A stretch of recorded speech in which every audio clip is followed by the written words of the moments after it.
हमरा के अपना से माने लगे से पियावा कुलोर तो देवर लगे से दोनों माने ले सखी हो सखी कमना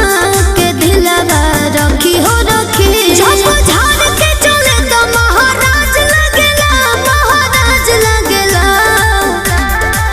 कि हाय देवर के दिल रंगबाज लगेला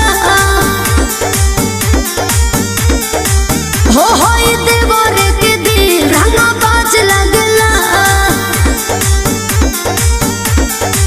कि होय देवर के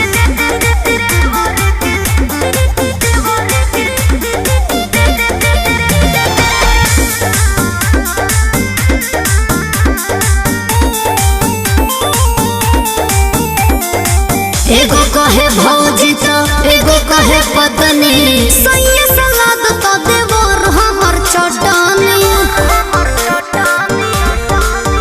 गजबे लागल बाटे जोड़िए रमा आंसू के कैसे छोड़िए रमा अरे खोई ना खुद हमें अनाज लगेला हो अनाज लगेला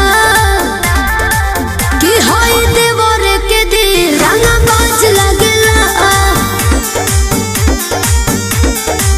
हो होय देवर के दिल रंगबाज लगेला